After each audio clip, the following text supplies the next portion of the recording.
کل انشاءاللہ جمعۃ المبارک کی رات جو ہے وہ شب برات کی رات ہے، اور شب برات کی رات 17 صحابہ کرام سے اس کی فضیلت کا ذکر ہے، اور اس رات فرمایا اسے شب برات کہتے ہیں، شب براعت کہتے ہیں، شب مغفرت کہتے ہیں، شب نجات کہتے ہیں۔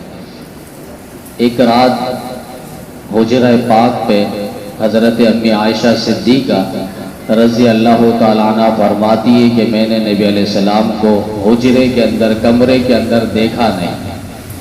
میں رات اٹھی، اٹھنے کے بعد باہر دیکھا تو کوئی آہستہ آہستہ جا رہا ہے، تو میں پیچھے پیچھے چل پڑی۔ نبی کریم صلی اللہ علیہ وسلم جنت البقیع تشریف لے کر جا رہے ہیں۔ آہستہ آہستہ میں وہاں پہنچی تو نبی کریم صلی اللہ علیہ وسلم جنت البقیع پہ اللہ تعالیٰ سے دعا مانگ رہے ہیں، اللہم اغفر لأہل غرقد، اللہ جنت البقیع میں جتنے مدفون ہیں ان سب کی مغفرت فرما۔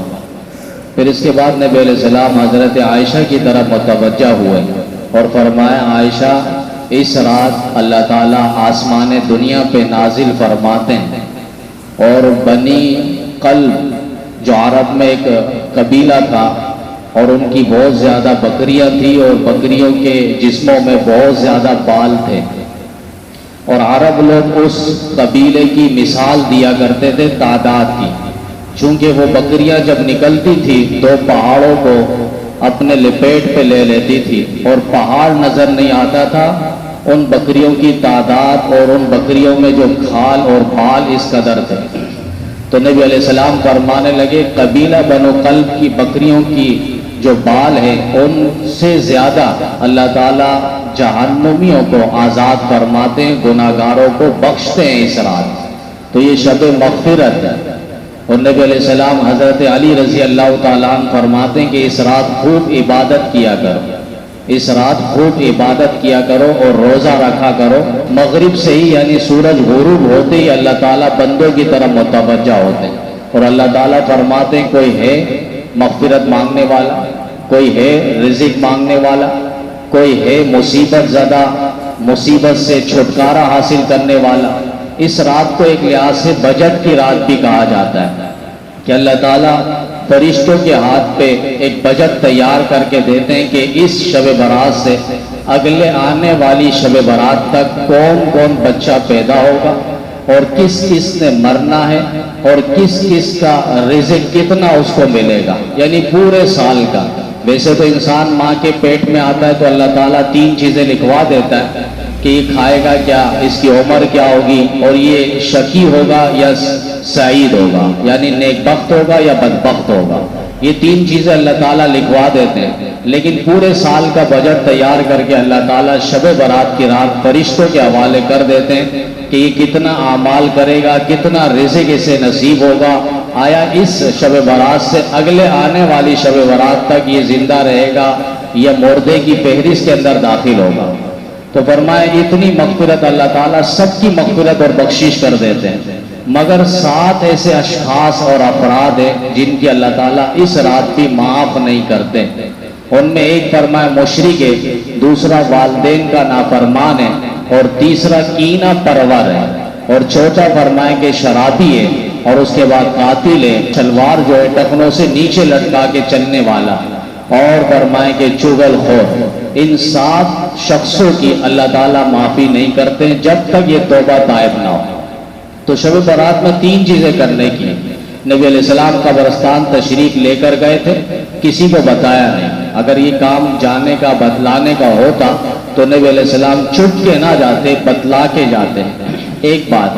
دوسری بات، مفتی اعظم پاکستان حضرت مولانا مفتی شفیع صاحب رحمہ اللہ نے لکھا ہے، نبی علیہ السلام کا کوئی بھی عمل ہو، جس درجے کا عمل ہے اسی انداز میں فرمایا اس کو کیا جائے۔ نبی علیہ السلام نے ساری زندگی ایک مرتبہ قبرستان تشریف لے کر گئے ہیں شب برات، لہذا امتی بھی اگر ایک دفعہ چلا جائے تو سنت ادا ہو جائے گی اور سنت مکمل ہو جائے گی۔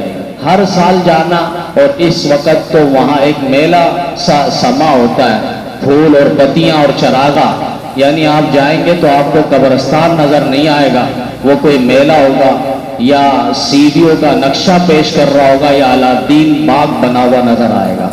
تو ایک لحاظ سے یہ مستحب اور عمل جو ہے سیر و تفریح کا بن چکی ہے، لہذا اس عمل کو علماء نے متروک سمجھا ہے. ایک دفعہ چلا جائے تو سنت ادا ہو جائے گی. دوسرا شب برات کے اندر کام کرنے کا فرمایا نفل عبادات ہو، تنہائی اور گوشہ نشینی، تاکہ اس کے اندر اخلاص بھی آ جائے اور ریاکاری بھی نہ ہو. جتنا ہو سکے فرمایا نفلی عبادات انسان اس رات کرے.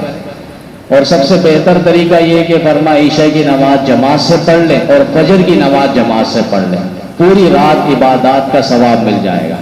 تیسرا کام فرمائیں کہ روزہ رکھنا یہ مستحب لکھا ہے.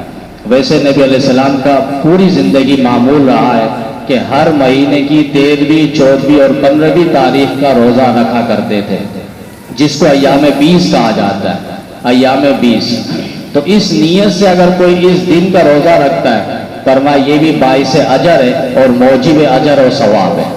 باقی اس کے علاوہ اس رات پٹاخے پھوڑنا، آتش بازیاں کرنا، حلوے کی رسم قائم کرنا یہ کہیں سے ثابت نہیں ہے. شیطان اس رات یہ اسراف اور فضولیات کے اندر انسان کو مشغول کر کے ایک لحاظ سے مغفرت اور عبادات سے محروم کرنا چاہتا ہے، جو کہ روز اول سے اس نے اللہ تعالیٰ سے وعدہ کیا تھا اور اللہ تعالیٰ سے اس نے ہٹ در بھی کی تھی.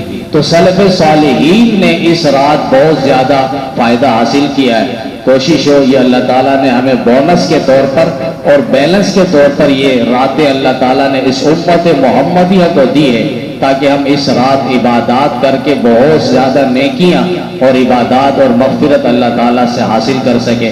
اللہ تعالیٰ ہم سب کی مغفرت فرمائے اور اس رات کی عبادات کو اللہ تعالیٰ لوٹنے کی توفیق عطا فرمائے.